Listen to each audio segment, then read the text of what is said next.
The other thing which I feel was really important from the female perspective, and so many people have said this to me since, it wasn't, if I'm honest, something that I've thought about deeply at the time. But they said seeing women on Tomorrow's World, because obviously I presented alongside the wonderful Judith Hann, talking about tech and science without going, oh, now this is a bit complicated, or this is really difficult, or, oh, I'm not sure I understand this. It was done in a very matter of fact way, was very important to them.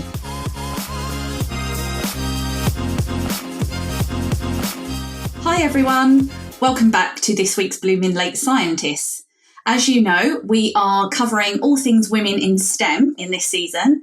And I mean, I say I'm excited every episode, but I think I could not be more excited this time because we have the pleasure of Maggie Philbin OBE on the show. Now, most of you who remember Maggie will remember her from Tomorrow's World, which was probably our first introduction into accessible tech and science. But I'm not going to take the limelight, Maggie. I would love you to do a little introduction to yourself, if that's okay. Thank you so much for being here. Yeah, no, Liz, it's lovely to be here. And it is a very funny thing. I love the Tomorrow's World legacy.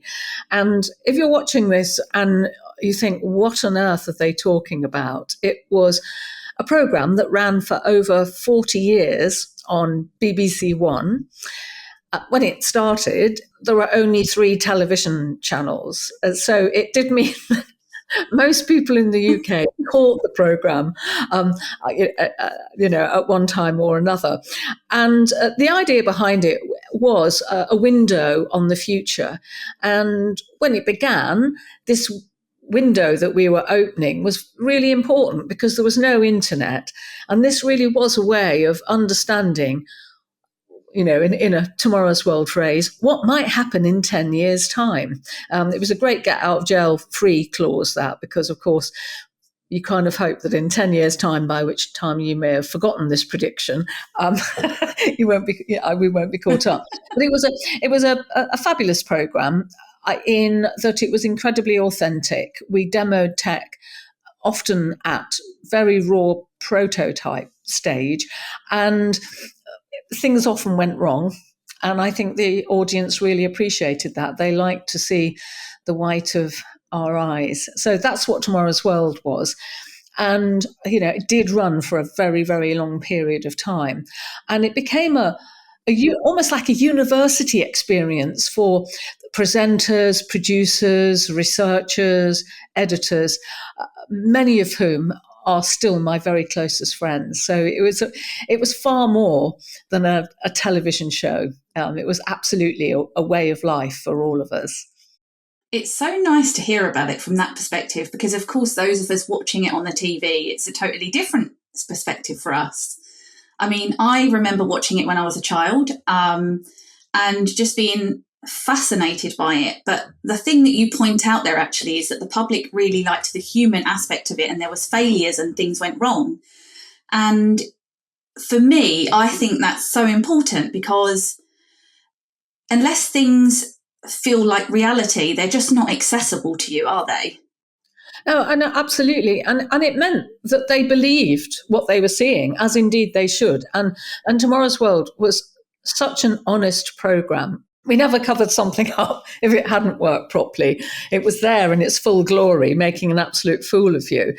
And so that meant, I don't know, I think the audience did really connect with the show. And the other thing which I feel was really important from the female perspective, and so many people have said this to me since, it wasn't, if I'm honest, something that I've thought about deeply at the time.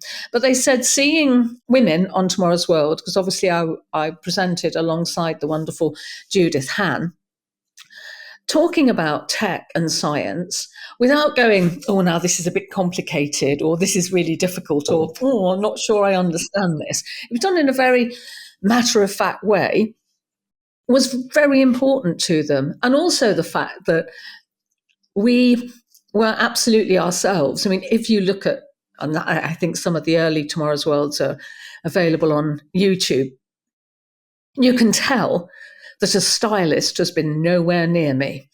So I was me, and Judith was Judith, and Kieran was Kieran. Howard was Howard. And I think that also made a difference. That there's a wonderful woman who's a professor of cybersecurity now, and she said that was the thing that hooked her, was you looked so normal. You looked like I wanted to look. Though I'm sure she revised her opinion of that fairly quickly, but it was real. It felt real, and I mean, I talk about it with still so much love and enthusiasm because it was so special. And it was special to all of the reporters. We cared about it deeply. It wasn't something that you rocked up once a week, read the autocue, went home, and then spent the rest of the week doing lots of other things. Tomorrow's World was kind of like embedded into you like Blackpool Rock. And it was a 24/7, 365-day piece of work. So it was a very, as I say, a very unique and a very special program. And I feel very privileged to have been part of it. It must have been such a learning experience as well, because, I mean, sorry, correct me if I'm wrong, but is your background in tech? No. So yes, a learning experience is like the understatement of the century. And I went, when I did art, I did drama and English at university. I very much wanted to do sciences when I was at school, but I was tripped up by chemistry, and I did a quick U-turn and did arts subjects at A level, then did English and drama at Manchester. But I never quite let go of that ambition to work in science or tech, particularly the medical school. Which, I mean, I thought, because as a girl, the options for what you might do in science were never fully presented to you. So I kind of thought it's either being a doctor or being a vet. But the medical school was opposite the drama department at Manchester, and I walked past it every day. And yeah, so I had this amazing lucky break by being asked to present the BBC's first Saturday morning show for children's, which gave me a massive amount of experience in what to do when things go wrong. And then I was offered the Tomorrow's World job, and in a way that still haunts me, I wasn't sure, and I was, the gremlin was on my shoulder because of not having done very well in chemistry at school, and I kept thinking, oh God, I can't do it. I won't be able to do it. So I asked for 3 weeks to think about it. I mean, can you imagine? But thank goodness I got my act together and thought, right, what's the worst thing that can happen? Have a go. And it was a very sharp learning curve for a couple of years. It was almost like doing a real crammer course in science and tech, and also in emerging science and tech. So, there was a lot of learning, but it was so, as you can imagine, it was just so invigorating and a lovely way to constantly be covering completely new ground and meeting all sorts of extraordinary people. It was an absolute gift of an experience. You couldn't call it a job, really. And it was hard work. So we went on filming trips all over the world, but my goodness, we packed the storytelling in. So if you went to, for argument's sake, Switzerland for 10 days, you'd come back with 12 films that you'd shot. So it was very full on. Wow. And you had to be very quick. And also the other thing was you had to, because back in the early days of Tomorrow's World, everything was done on film. And film is incredibly expensive. You can't be going to take 15 with something. So you had to get it right, either first or second take. So I think it was. I'm hoping it will stand me in good stead in the future, that I managed to make loads of connections in my brain for remembering things. But it was, it was very special. It was very hard work, but so enjoyable, and everyone felt the same way about it. And I think that came through the screen, that level of involvement and passion and fun sometimes, because as reporters, we were in the office. If we weren't filming, we were in the office during the week, so we knew each other very, very well. And you always knew when the show was live that there was someone who'd got your back if the worst thing happened and it absolutely fell apart. You would never be left to sort of cope on your own, and that was a very good feeling, that total comradeship amongst the presenters and the producers. So we see each other all the time. It's so important, isn't it? I love that. It's so important to have people around you that you can trust, and that basically if you fall, someone's going to quickly pick you up and put you back. I think Absolutely. We underestimate the power of that. Yeah, no, it is really important that you've not got people undermining you or damning with faint praise. There was none of that. We all wanted both the show and each other to be the best we possibly could be. And, I have worked on, subsequently, not with many, but with some people who do not have that attitude. And it is not healthy. It's a horrible way to work. So I think I was probably very spoiled on Tomorrow's World that we had that atmosphere. It's amazing, though, to think when you say it took you 3 weeks to decide, that essentially changed the course of your career. If we think about, where you are now and the charity you have, Teen Tech, which we'll go into. But imagine if you hadn't have taken that. I mean, it's a sliding doors moment. Yeah, it was a sliding doors moment. And I'm also very grateful to the editor of the programme, who did take a big risk by having me on.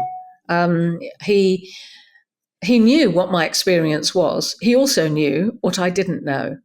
But I'm very thankful that they took that gamble, that they knew it would take me a while to bed in, that I wouldn't get to grips with it immediately. And the other thing that they were very good about was, because I certainly felt, as I sort of said, that joining the programme, it was a round peg joining a square hole. But what I did was to make that hole a lot rounder and slightly change the tone of the programme.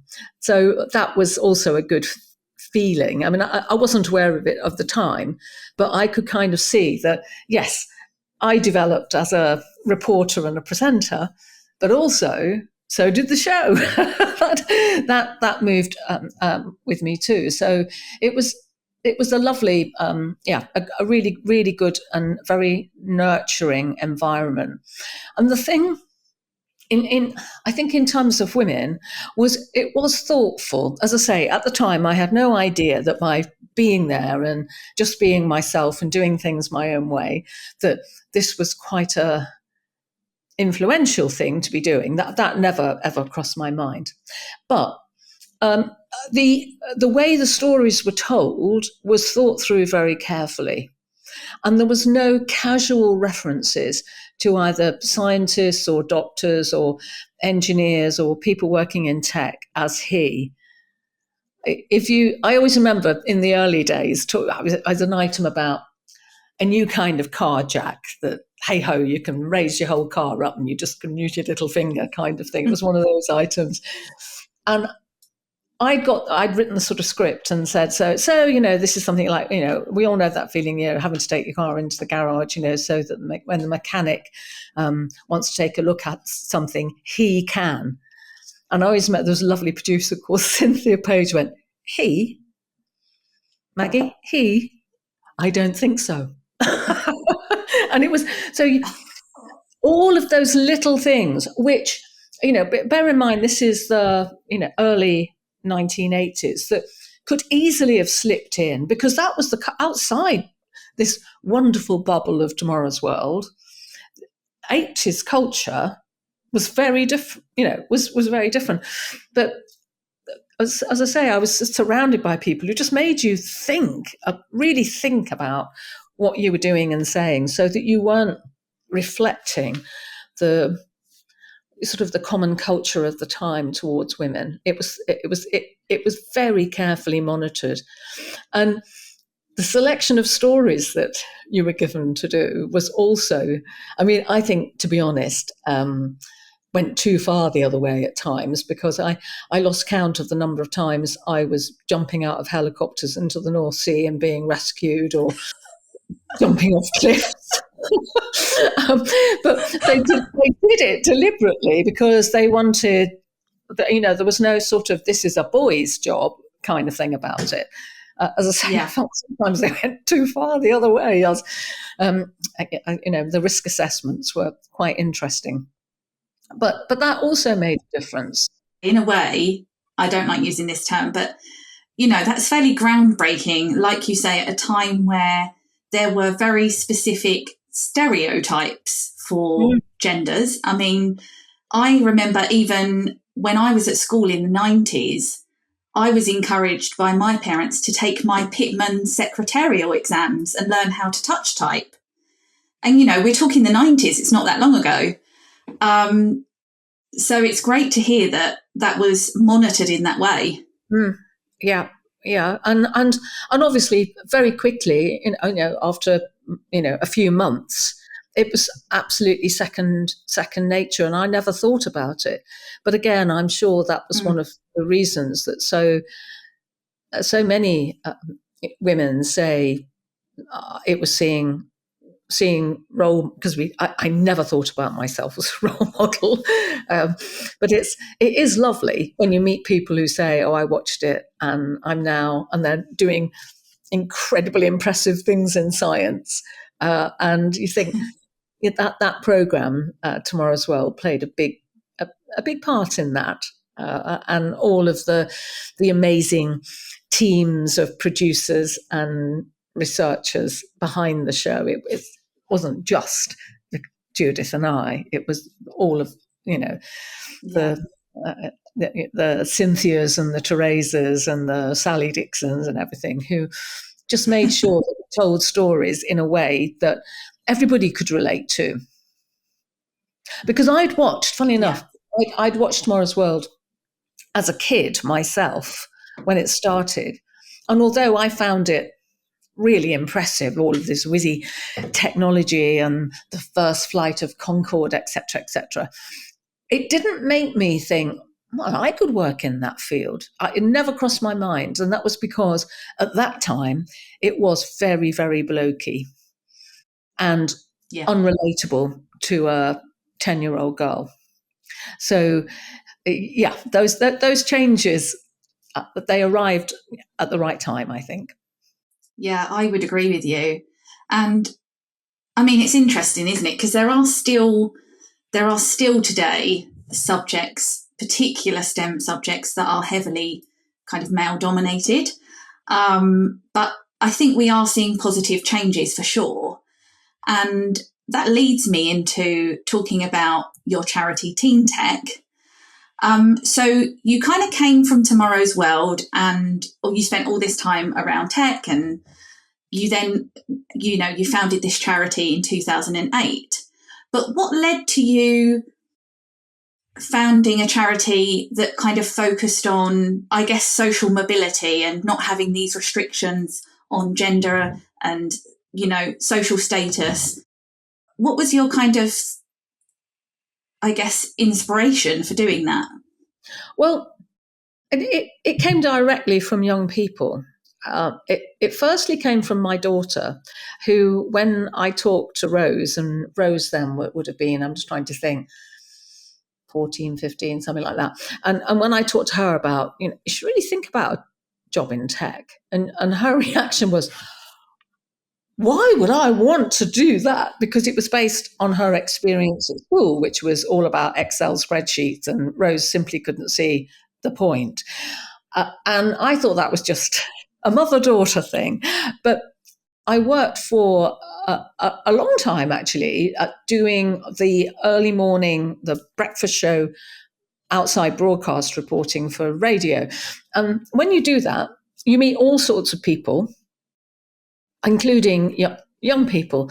And in the downtime, so after my 3-minute slot was done, I'd chat to them and I would ask them, how are you finding science or tech at school? And to my horror, I was getting the same response from them as I had from my daughter. And I thought, this is crazy. They're surrounded by all of these tech companies. And it seems that certainly what they're exposed to at school is not giving them any sense of what they might be able to do. And that was the instigator for teen tech. It really came from the young people. And I did a series of interviews with teenagers and with their teachers, so I could understand what did they want, where were the gaps, what would make this relatable. And we ran the first teen tech event in Reading, and it was great. It was a great feedback. Politics show featured it, and then other regions around the UK started to say, could you come and do teen tech in Hull or in Kent or in Sussex or Manchester or whatever. So there was a lot of pull of people wanting what we were doing. And obviously, over the last 15 or 16 years, we've very much developed what we're doing. We've listened very carefully to feedback, and young people are still driving the content and the approach that is taken, because I feel the tripwires it's to do with systems. It's systems that are preventing diversity in tech. Systems that we're using within education, systems that are being used within companies, to some extent still within recruitment, still within the way women are supported. They might be recruited into a company, but that kind of middle management, whatever, is not as well populated as it ought to be. And it's systems that are getting in the way. And that is obviously a tough thing to change. What we tried to do with Teen Tech is to collect the evidence base, to say, if you do this, we think this is likely to happen. And we work with over 15,000 young people every year. And but changing the education system is like turning the QE2, but it will happen. It will happen. Yeah, I can definitely see your point there about the education system. I think that's definitely a tricky one. There's a few issues there. Yeah, it's a big one. I mean, and one of the things is the way that we ask young people to choose before they're really able to choose. I was asked to choose before I really, was able to make that choice. And still, although, in theory it's easier, we have a very linear education system. So if you do go down, say like I went down the arts route, I feel incredibly lucky that I had this hand reached out to me that brought me back into science and tech. Now, most people don't have something extraordinary like that happen.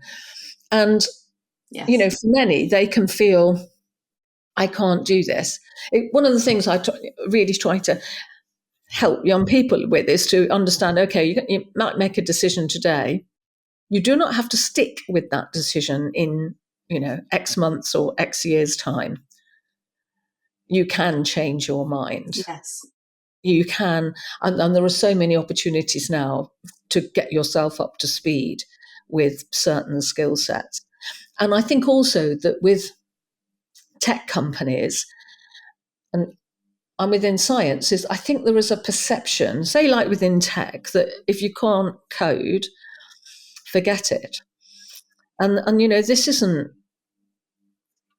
right. And there are lots of roles within tech companies which are open to people with very different skills, whether it's sales skills, marketing, or whatever. And having a grasp of programming is very useful, but you don't have to be an absolute whiz. It's great if you are, but you don't have to be. Yeah. So I think there's something around that kind of recruitment culture, and that, and then obviously, and I certainly found it to be the case when I had my daughter, that it can be very hard for women when they've got kids to manage, to manage, because you want to be brilliant, you want to be obviously an amazing mum. You also want to do your job to the best of your ability, and there simply aren't enough hours in the day to do both.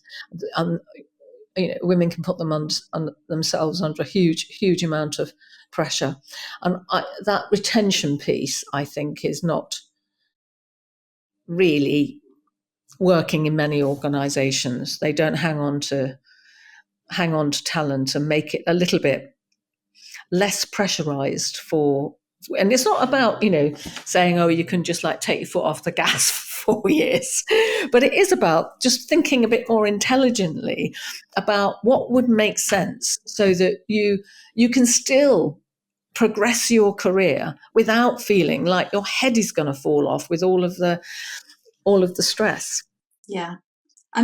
There's so much companies can do to help that. Even in terms of something very simple, I think, like flexible working hours. You're not losing, hours in terms of productivity. You're just giving people the opportunity to choose when they do those hours. And that's incredibly helpful. And we're definitely so behind there. So interestingly, with teen tech, I know that it's about also helping kind of underrepresented, people, populations. And for you, I feel like this would have been me years ago, but from your perspective, what are the issues there? Why is there such a barrier with underrepresented populations with accessing these kinds of careers? I think it's complicated. Otherwise, it would have been sorted ages ago. Yeah, I think it does have its roots in the way we measure achievement within school, and that works for some students. It doesn't work for others, and in a funny kind of way, it might not work for the students who, for whatever reason, might struggle slightly with conventional learning. It also doesn't work for students who, are absolutely brilliant, because they get very, very bored. And so I just think that there is a better way of doing this. And again, completely understandable. We have, our current system is, as many people have said, is based on the 19th century, and it's an exam-based system where essentially we're measuring how well do you do over a 2-hour period, sitting on your own, answering questions on your own. That isn't how we work at all. And again, one of the things that we do at Teen Tech is just saying, look, the thing about real world is you don't have to be good at everything.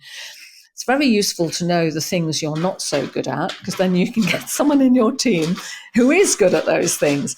But you don't have to be good at everything. And if you can hear scrunching noises, that, and this is very unsavory, is my cat in the cat litter, who... you really would think that she's got to dig a hole right the way through to Australia. She seems to have made the hole big enough now. So I'm sorry about that. At least that's okay. This is real life. We're good with it.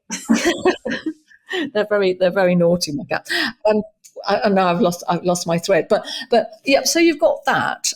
You've got that fundamental thing where, if you're always measuring what do you know, there is, and where there is a right and a wrong answer, it doesn't take long for young people to be really quite concerned about being wrong. And when you want to develop fresh ideas, new products, ways of doing things differently, because we are at a very critical time, I think, in terms of sustainability and the health of our planet. We need people who think differently.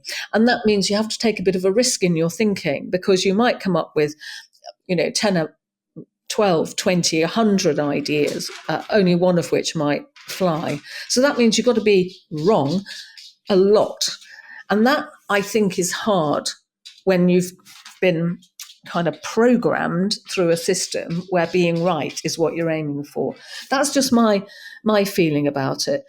And there's a lot of talk about helping young people work in teams, helping young people gain confidence, but these things don't happen overnight. You can't just tell a young person, right, you need to be much more confident, you need to think bold.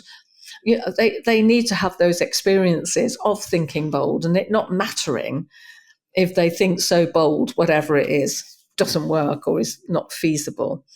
And working in a team, as we know, it's not just about having 3 or 4 people around a table sharing ideas. It's about dealing with moments where people think really differently, and you've got to manage all of those confrontations. And sometimes you've got to take a step back and go, okay, well, we'll go with that idea.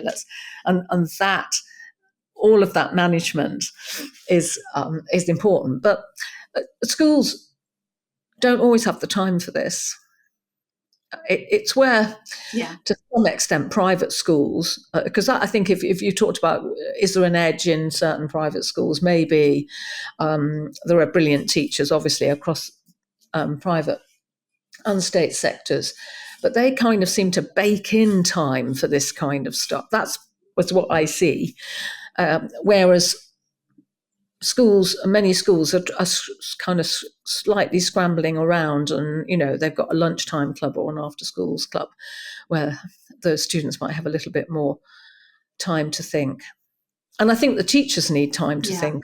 I mean, and by the way, this is not a criticism of teachers, heavily underlined in bold. I'm not criticising teachers at all. I think they do an amazing job, and they're asked to do all sorts of things which I don't think they should be asked to do. And most teachers want to do the very, very best by the kids that are in their, in their care.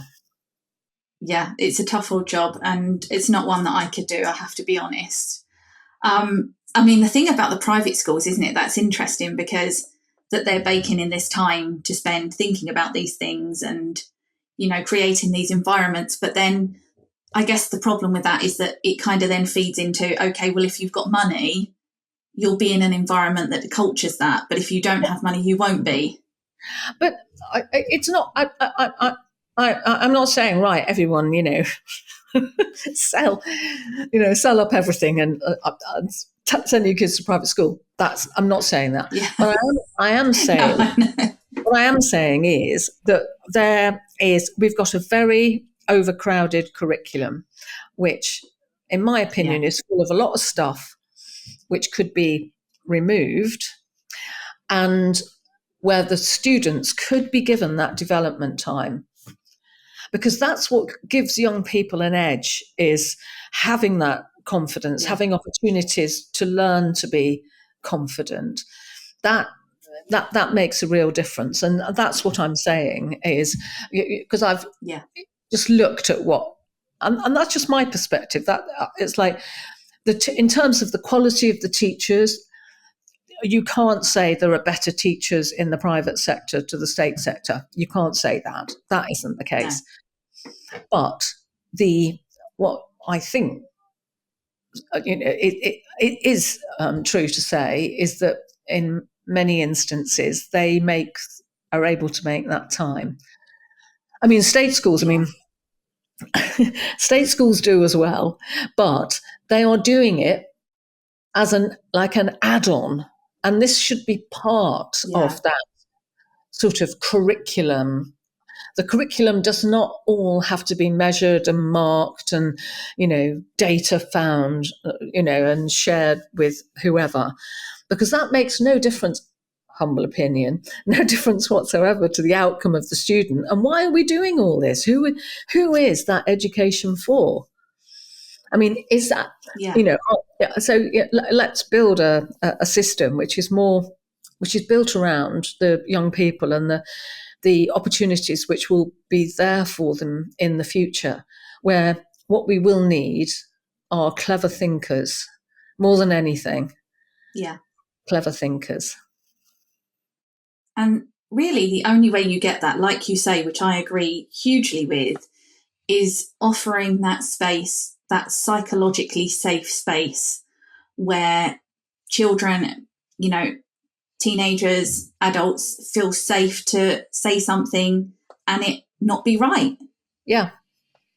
Yeah. And also where other, young people learn to listen to a completely different opinion, that it may not be the same as theirs, but it doesn't mean it's wrong. And that is also a big part of it all, just that, and not to feel threatened if somebody goes, oh, right, okay, I quite like your idea, but what if? That's not a threatening thing. That's a very helpful thing if someone gives you that help. They're not saying your idea is useless. You don't have to be defensive. And just being able to take on board those suggestions is a really, really good skill. But I wouldn't want to scare teachers by, it's not about putting more stuff in the curriculum, because there's far too much stuff as it is. But it is about taking away. Yes, exactly. And also, I think should be looking at, we're trying to stuff certain things in the curriculum where I kind of think, well, why aren't employers picking up that piece? Because the thing about the curriculum is it will always be several paces behind the real world. Yeah. So but employers know what they need, whoever they're recruiting, and that is built into, because that's sort of built into their whole recruitment strategy, that many employers do this. They recruit on potential. They recruit on young people who are really enthusiastic, really keen to learn, really coachable. So it's not about what you know now. It's like, what can we help you? What can we help you learn? How can we develop you so that you would be a really strong member of our team, of our workforce or startup or whatever. So yeah, it's not like I'm reforming. It's interesting, isn't it? Because in the industry I'm in, like the biotech industry, it's becoming more and more the norm now for industry to influence academic research. So it's like a reverse engineering approach. And it's strange because in so many kind of industries and sectors, we have that approach, but yet not in education, as you just said. We don't have, this is what the employers need. How does that feed back to the schools? We almost miss that part. Yeah. And it is difficult, isn't it? Because depending on where a school is physically based, some schools, do have a lot of keen, enthusiastic employers who will work with the school. Other schools, will not have access, and so that has to be ironed out. But yeah, when I talk to the students who come through the Teen Tech program and ask them, what did you get out of it? There are two key things. Confidence is a big part of it, because they will always have done more than they ever expected they would be able to do. And we often put them in situations where they might think they can't do something and they discover they can, which is an incredibly powerful thing to offer to a young person. So confidence is one of the key things. And then the other thing is that they are always surprised by how big the world of science and tech, particularly the applied sciences, are, and are very excited because they can see all of these roles. It's like, yeah, you can work in a science-based company without wearing a white coat. Who knew? There are many different roles, and so it's giving those young people those opportunities to discover for themselves, actually, I'm capable of more than I imagined, because we all are. And there are many different tomorrows that I could have. I don't have to have the tomorrow that maybe the teachers think I should have, or my parents think I could have. I can have a very different tomorrow, and I can, trying to understand what they really love doing and what they're really good at, helping them see what they are really good at. Because that is always a lovely feeling when you do things that you're actually good at, as opposed to less good at. Yeah. Yeah. When you find that, it's really powerful. Yeah. And just having that, just having those opportunities, that exposure. What we try and do at Teen Tech, I think is important, is giving the schools and the students a network for the future. Because again, if you have parents who work in a certain sector, they will have a network and they will have some understanding of what's available in that sector, and a contact base. And if you don't have access to a network and you want to work in a sector, it can be really hard, even after university, really hard to get an interview, to break through. And so that's what we're doing as well, is making sure that the schools who most need the network have got a fresh network that they can reach out to, and just take advantage of contacts. And most people are very happy to help. Most people are good. I think there's a poem about that. Most people are good. How are you seeing things change in terms of the number of girls coming through your program, or do you think this is still an area that we need to work on? I mean, what's your point of view on that? Well, we have never had any difficulty with the proportion of girls accessing Teen Tech. It's always around, I would say, overall around 60 to 65% of the young people taking part are identify as female, and that has been consistent. And there are some things we can control for. So at our festivals, we can make sure that there's a gender balance, but we can't control the number of students opting to do the Teen Tech Award programme. And so I think, to answer your question, is it still needed? I think it's always needed. I think it's always good to give young people sight of what they might do and an opportunity to do something and change their mind about what it might be like to work in that sector. That is always that's always going to be necessary.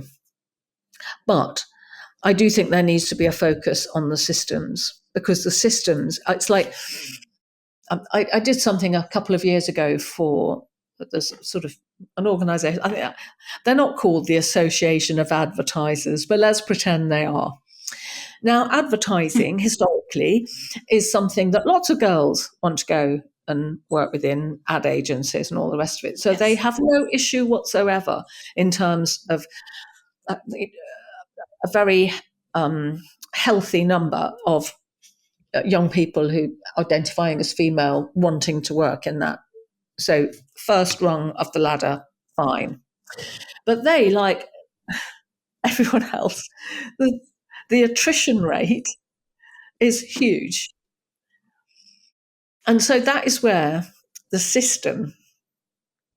the systems which are defeating diversity within within companies. So that needs to be looked at. And the reason that our events are open to everyone is when we first started Teen Tech, I always felt that the issues around diversity were much bigger than gender, that it was about social background, it was about ethnicity, it was about thinking and learning differently. It was about all of these things as well. And there was a stat, and shame on me because I should have checked to see whether that has changed. But one of the biggest groups of underachieving young people are white working class boys. Now, that might have altered. I have read this. And that's why, because I always felt it's very important for the girls to have a chance to shine and be supported and have that confidence, feeling of confidence when they've done it. But it's really important for the boys to see how good they are. Because then when you go and work in a company, you're not going to hold on to these archaic ideas that somehow a man is going to be better for the job than a woman, or because a woman might become pregnant or has got children, she's not going to be capable of doing the role. You won't be thinking like that. It wouldn't cross your mind to think like that. And so that is where I still think there's a lot of room for work there. And obviously one of the awful things with sort of social media has been the increase in, I don't know whether you would call it sort of like disrespect towards females. Yes. And I think that is something which is worrying and not good. Not something we like to see. But yeah, so it's those things that helping the girls understand what they can do, and it's a big world out there, and there's probably a zillion and one different paths they can take, and meanwhile also helping everyone see that because you are not the same gender, because you come from a different background, because your ethnicity is different, does not mean that your ideas are not worth serious attention. Yeah. So it's all of those things really. But the systems, I think, companies need to look very hard at themselves, because one of the easiest thing I think for a company to do is, and I would never dissuade a company from going into a school and having connections with school, but that's quite a straightforward thing for them to put as a, and again, it's wrong of me to describe it as a tick box exercise, and they're not holding a mirror to themselves and saying, how easy are we making it for everybody to do well? Are we making assumptions here? Are we organising too many, after hours drinks that women can't get to? Yes. Are there just simple things that just need to be right? Any significant meeting takes place during the day, during working hours or whatever. Little nips and tucks. Yeah. So that kind of bro culture is no more. I know there are some companies working really hard to do that kind of thing. I mean, I guess from here, what people will be wondering is how they can get involved with Teen Tech, if at all. Well, it's quite easy to find the website, teentech.com, and if you email info@teentech.com, that message will get picked up. And I'm Maggie.Philbin@teentech.com, and people are very welcome to email me directly. We're always on the lookout for organisations who might want to, whether they want to come and run activities with young people, whether they want to volunteer, whether they want to sponsor, whether they've got ideas for that they might like to work with us on. We're really open to everything, and very open to all suggestions. Amazing. I just want to say thank you so much for coming on the show. I mean, it's just been wonderful to hear about your experience on Tomorrow's World and all about teen tech and, you know, what you think the challenges are that we still face. I just think it's been brilliant. I thank you so much, Maggie. Oh no, well, it's lovely. You know, thank you for the opportunity. It's lovely to meet you, and You. and yeah, I think if there's one message for everybody watching, listening to this, it's you only ever do probably about a tenth of what you're capable of. You're always capable of so much more. That doesn't mean working until your head falls off. That is not what I'm saying, but you would surprise yourself with what you can do. And no matter what age you are, it's never too early to share your experiences with young people. But when you do that, listen to the young people rather than talking at them. Thank you so much. I don't think I can beat that to end on, so we'll leave it there. To everyone listening, we'll see you again next week. Thanks so much, Maggie.